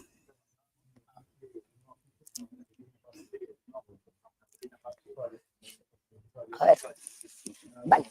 Me adelanté un poco, que es inicializar Amazon Bedrock y todo eso. Y acá tenemos el PDF que está alojado. En esta función de aquí, yo lo puedo chonquear. Ay, sí, suena horrible, pero es así. Se chonquea y si se fijan, acá le estoy pasando el overlap y la cantidad de caracteres, como les dije anteriormente. Entonces, esta es una forma de chonquear y también este Jupyter Notebook muestra otra forma de hacerlo, de forma semántica. Entonces, el documento anterior, él lo dividió en 25 partes y, o sea, cuando yo hago una query, hago una consulta, él me va a entregar toda esta información que está acá. Me dice, este texto está en esta página de este documento. O sea, como es uno solo, me va a entregar un solo documento. Y aquí tenemos una forma de hacer chunk utilizando semantic chunking, que esto utiliza un modelo fundacional, utiliza un LLM para hacer los pedacitos. ¿Por qué? ¿Por qué usa modelo fundacional? Porque él necesita primero leer y entender la información para hacer los pedazos, porque cuando uno hacemos un chunk semántico, no debe perder el sentido del pedazo, ¿ya? O sea, lo hace de una forma para que el pedazo tenga un sentido, no se pierda. Y bueno, aquí va a tardar un ratito. Y luego, ¿qué hace la parte semántica? Bueno, lo vamos a buscar acá. Aquí vamos a revisar que los documentos no tengan partes vacías, porque a veces, o sea, puede haber un error.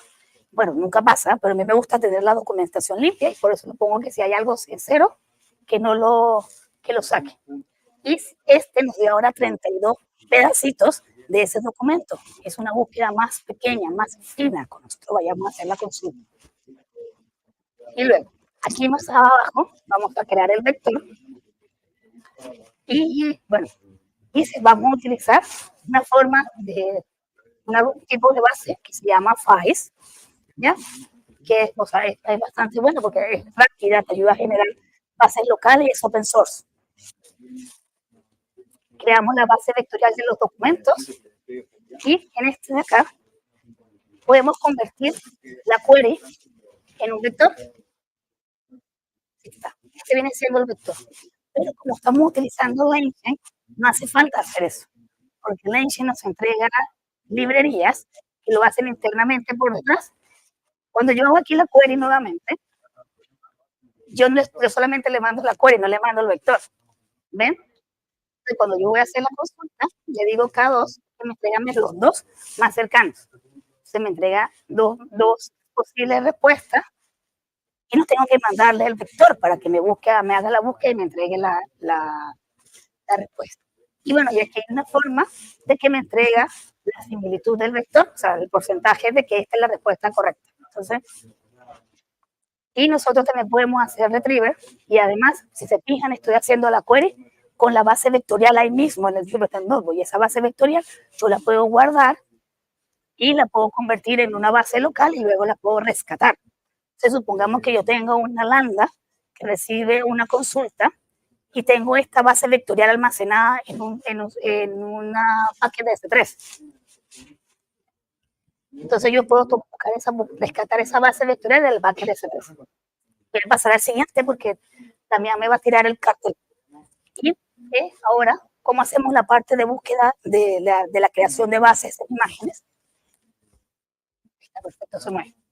Es bastante similar, pero la imagen se procesa de forma diferente. Como les dije, la pasamos a base 64. Antes de pasar a la base 64, hay que dimensionarla, porque cuando nosotros creamos el embedding, él solamente acepta un tamaño específico de imagen. Entonces, bueno, aquí importamos todas las librerías, o sea, lo mismo que hicimos anteriormente, y esto es para abrirla, para que podamos ver la imagen que nos trae en base 64, y por supuesto importamos base 64 para hacer la conversión. Bueno, aquí validamos la conexión, que siempre lo hago porque a veces tengo una cuenta que no está funcionando y es un fastidio que lleguemos hasta abajo y no esté. Entonces, bueno, hacemos el procesamiento. Voy a adelantarlo un poco porque si no, no va a echar tiempo de preguntas.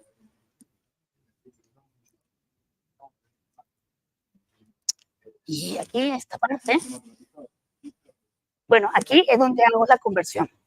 Bueno, parece que lo adelanté mucho, pero acá, ¿qué hago? Mando el base 64, una simple llamada de API, le meto el base 64 y me crea el vector. Eso es todo.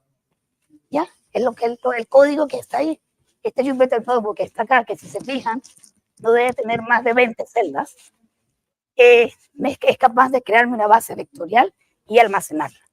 Y nosotros podemos correr hasta el Jupyter Notebook, porque no lo voy a correr ahora porque no me da tiempo, pero feliz de responder todas las consultas al final, donde corremos los mismos pasos que vimos acá, y la única diferencia es que vamos a tomar el vector y lo vamos a almacenar en una Aurora PostgreSQL.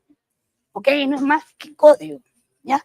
Y con nosotros, con el poder del conocimiento, de poder estas funcioncitas, vamos a ser capaces de crear aplicaciones poderosas, ¿ok? Vamos a poder crear un buscador de imágenes similares de productos, ¿ya? Pueden levantar una base vectorial para un e-commerce que busque productos similares para recomendar también.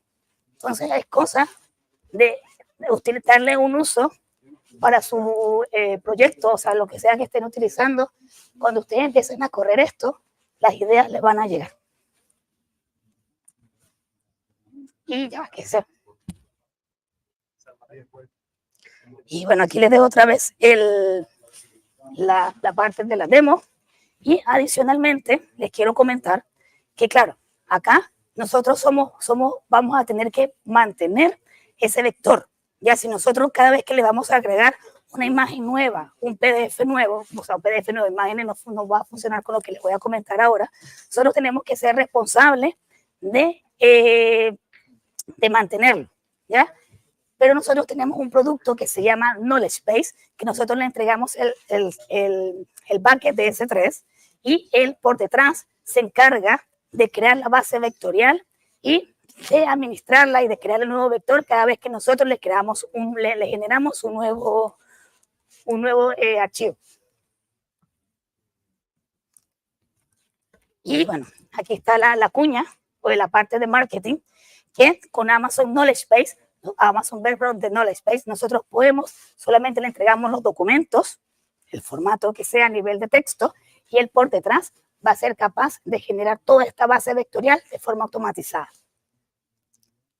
Y bueno, aquí está nosotros solamente le metemos la información y Knowledge Base por detrás se encarga de hacer todo el proceso de generación del vector y nosotros solamente nos tenemos que encargar de hacerle la consulta utilizando cualquiera de los modelos que están disponibles. Y bueno, como les comenté al principio de mi sesión, yo fui líder de comunidad, la comunidad me ayudó a crecer, así que los invito a unirse a la comunidad de Argentina, que tienen 4 user groups donde pueden estar, busquen a su user group más cercano, y es súper fácil. Tienen que entrar a la página de Meetup, pueden buscar a AWS Argentina o AWS Argentina, y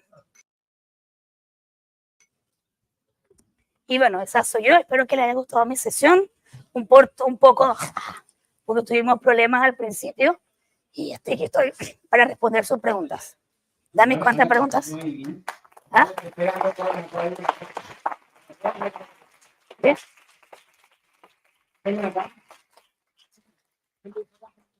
Ahora lo que vamos a hacer, ellos se van a quedar al costado para responder las preguntas porque tenemos que preparar ¿Yo también? Sí, así aparece en este streaming. Tenemos que preparar para la próxima charla, así que ellos se van a quedar acá, pero queremos esperar, estamos despasados a que Mati termine para que puedan aplaudir. Muchas gracias, chicos. Otro aplauso. Bueno, gracias.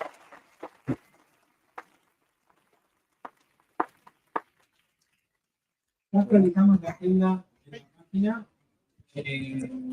El track de demo va a arrancar un ratito antes. Y bueno, o sea, me pueden preguntar lo que quieran. No correrlos todos los events nuevos, pero ahí está la información para ustedes, para que la usen. Lo importante es la parte